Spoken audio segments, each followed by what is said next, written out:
Y con lo primero con lo que queremos comenzar es con Jorge Martín, que lamentablemente ha sufrido otra nueva lesión en su fin de semana de regreso con esas 11 fracturas en las costillas, en los arcos costales y también ese drenaje que tiene ahora mismo aspirativo por el neumotórax. Ahora solo queda esperar una situación bastante complicada, pero que ha abierto mucho debate con varias cosas y yo creo que la primera de todas que podemos comentar es la de la bandera roja, ¿no? Si quieres empezar tú, Javi, por ejemplo. Sí, a mí antes me gustaría puntualizar el que pongamos el alcance de una lesión de este tipo. O sea, al final es una lesión realmente no peligrosa porque su salud no tiene ningún peligro, pero la situación de un neumotórax es una situación siempre muy delicada. O sea, tener que estar intubado a nivel de costillas para sacar ese aire que está entre el pulmón y el pecho es una situación muy, muy delicada y una situación bueno, por ejemplo, recuerdo cuando Marc Márquez tuvo su lesión, que fue muy, muy mediática, a nivel de lo que suponía la pérdida del campeonato. Yo creo que esta lesión está como mínimo al alcance de esa en cuanto a pérdida de un piloto durante tanto tiempo, porque ahora mismo los plazos no se saben, pero no se estiman plazos cercanos en el tiempo de su vuelta. Es una lesión muy delicada.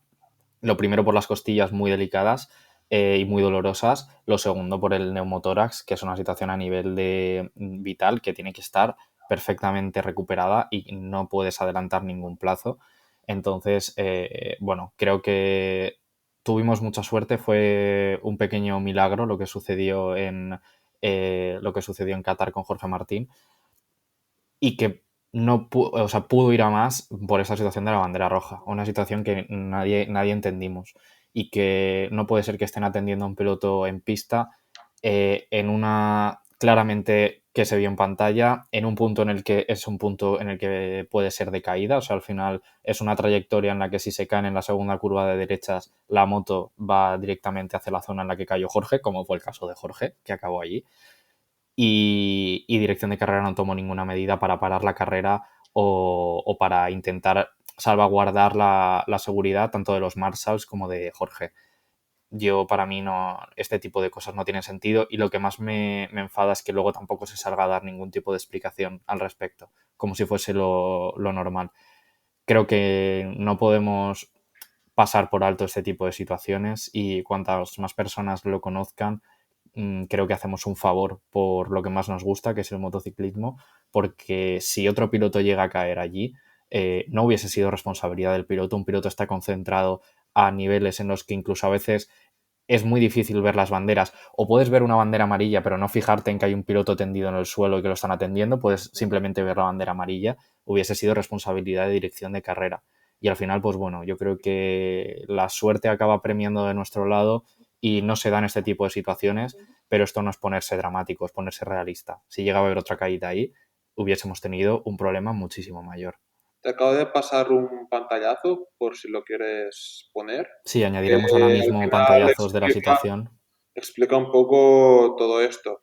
Por el tema de las costillas, recordemos que Jorge Martín viene de dos caídas, de la caída del primer test de Sepang y de la caída en el karting de Menargens, que está cerca de aquí, de Moradebre, a una horita y cuarto, que la caída de Menargens ya tuvo, creo que, dos costillas tocadas también. Ya venía con Fisuradas, sí, dos, eso es lo que aparte del podemos meter. escafoide y todo, ya venía con dos costillas que ya estaban eh, afectadas. Y al final, si quieres ir preparando estas imágenes que te he pasado, porque explican un poco lo que tú dices. La primera es el tema de la no bandera roja, que se ve claramente cómo pasa Márquez o Peco por allí. Sí, los tres, Y Maverick, Márquez y Peco, en la cabeza de carrera a todo, fondo. sí, y él y los Marshalls y todo ahí tendidos. Al final, esto yo flipé porque es como de primero de motociclismo, porque al final en los kartings lo primero que te dicen en mi caso, cuando me acredito de fotógrafo y tal, te digo kartings, no circuitos, porque al final en los kartings estás más a pie de pista y aún es más peligroso el no ponerte en los exteriores de las curvas y todo esto que sí que te puede pasar lo mismo al final, ¿entiendes? Y ahora cuando vean las imágenes es que se te ponen los pelos de punta porque dices, igual que es que no hace falta ir a más. Y la misma caída de Martín, que se le fuese así de delante, es que los arrolla a los Marshalls y el piloto que está tendido en el suelo. Es que estamos hablando de una una MotoGP, son incongruencia 150 total. kilos en seco. O sea, es un misil. O sea, Sí, deslizándose, por mucho que pierda pasaje y velocidad. todo. No, y encima, ¿sabes lo que es lo peligroso en este tipo de caídas?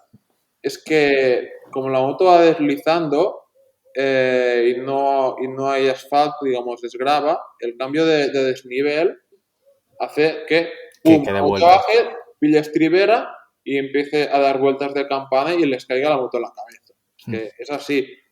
Bueno, de hecho, sin ir más lejos, el accidente de Luis Salom en Montmeló, todo viendo asfalto es lo que decimos, es porque el impacto de la moto, al rebotar, creo que fue la moto en la pared contra él, o no me acuerdo bien, Sí, pero porque el impacto de fue, una moto fue en así, o sea, movimiento es deslizando una, es es peligrosísimo. una caída que se le fue de adelante, pero al final fue el impacto de la moto.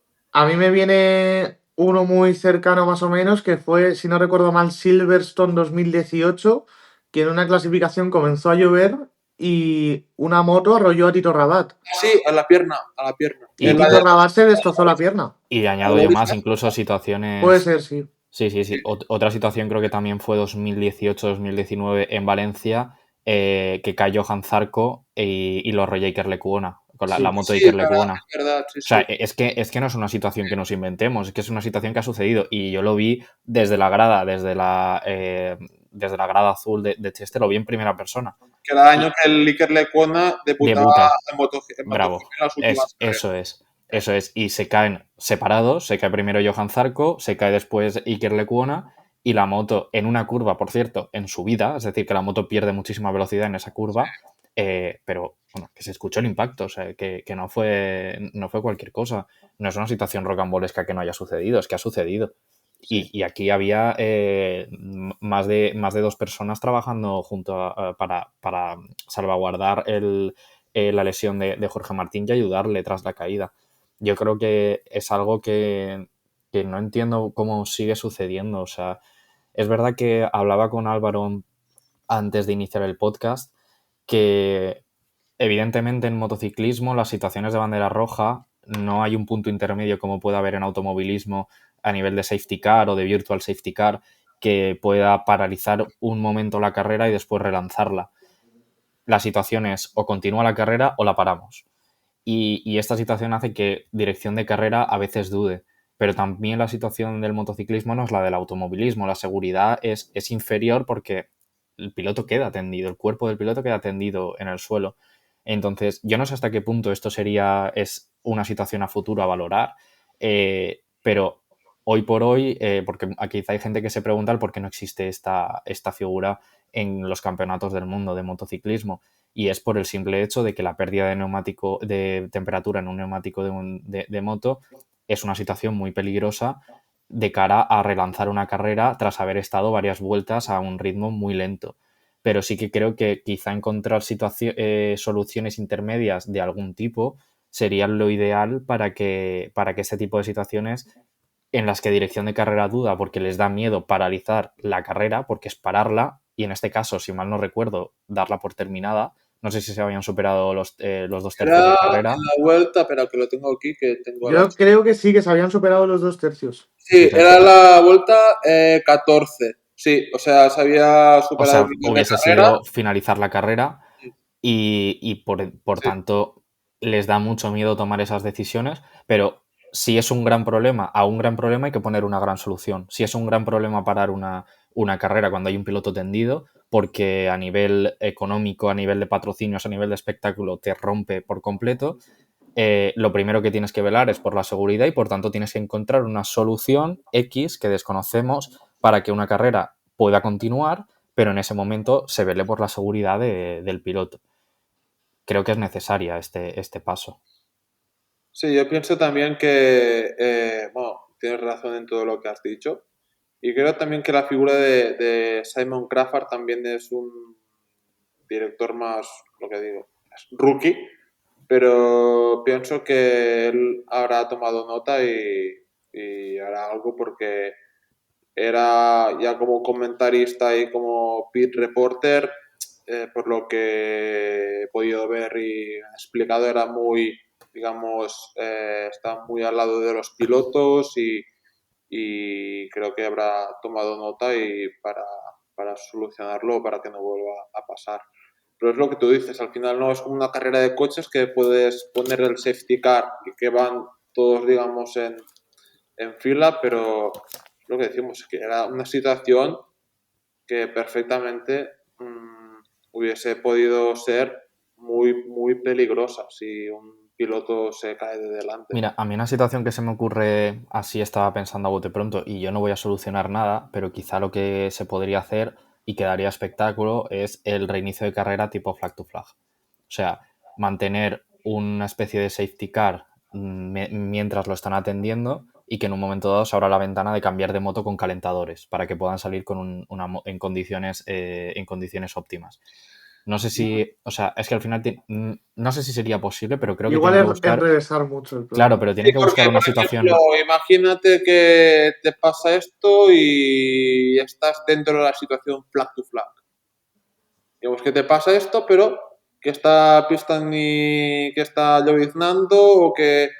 No, claro, ya, ahí sería complicado. es complicado porque también has de dar también tiempo a los mecánicos de calentar las motos, poner los settings, a ver, que normalmente tienes la segunda moto preparada, si no llueve o no está previsto que llueva, ya tienes la segunda moto preparada. O quizá, no lo sé, un set extra de neumáticos que no puedes utilizar a no ser que suceda algo de esto y hacer un pit stop, o sea, como se ha hecho en Superbikes, por ejemplo. No lo sé, o sea, pero creo que hay que encontrar una situación, por rocambolesca que pueda sonar, a una situación que es que cualquier día.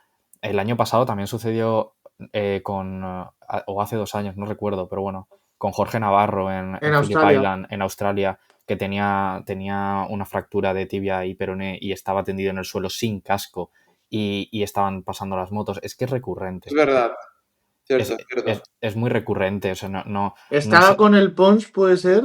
Sí, yo Estaba creo que fue el último año sustituyendo de Moto 2. No era, no era el año pasado, esto no fue el año pasado. No, fue hace 2021-2022. Sí, porque luego estuvo en Super Sport. Estaba haciendo una sustitución, yo creo, o la Estaba en el última Pons temporada. sustituyendo a alguien. O la última Me parece temporada, algo sí. como más reciente esto, ¿eh?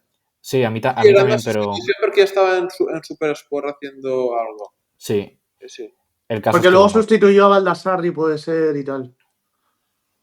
En el sí. Orelac. Bueno, el caso es que sucedió en Phillip Island. Sí, sí. Sí, lo importante. Sí, y que es algo recurrente. Entonces, bueno, aquí es importante poner el foco en esto y no en algo que Francesc también ahora nos dirá unos datos que creo que lo dejan claro. Poner el foco no en esto, perdón, y no en que quizá la caída fue porque Jorge Martín no estaba preparado. Que aquí Francesc os va a dar unos datos que creo que dejan claro que Jorge Martín estaba más que preparado para afrontar el fin de semana. Bueno, al final, si tú miras el ritmo de vuelta de Jorge Martín durante hasta la vuelta 14, que es cuando cae, tampoco no es un ritmo malo. Está, creo que, si no recuerdo mal, en 53, para que lo tengo aquí. Estaba. Espera, un segundo que lo tengo aquí en el. En 53, 4, 53 o 54 habías dicho. Estaba, mira, ya lo tengo aquí. Vale. 54, 0, 53, 8, 53, 6, 53, 8, 53, 6, 53, 4, 53, 4, 5, 6, vuelta rápida personal en la vuelta 9.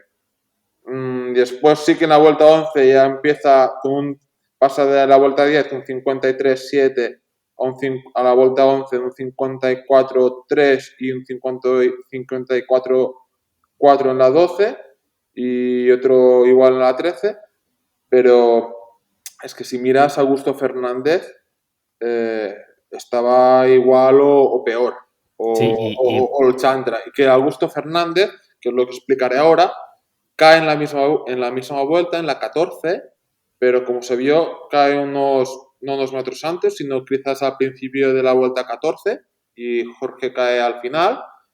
¿Y qué pasa? Al final, yo estoy como un 60-40 de que fue fruto de la mala suerte, porque al final no olvidemos el toque barra accidente de Gian Antonio con Alex Márquez en el inicio en las primeras vueltas de carrera, que esto obliga que Gian Antonio era un piloto de los que tenía ritmo para, no quizás para ganar a Marc, pero para hacer segundo o tercero, pero estaba clarísimo. Y descuida, sino para lucharle la victoria a Marc. Porque si recordáis, Gian Antonio en Qatar fue la carrera que destacó y que le permitió seguir en el campeonato en Gresini.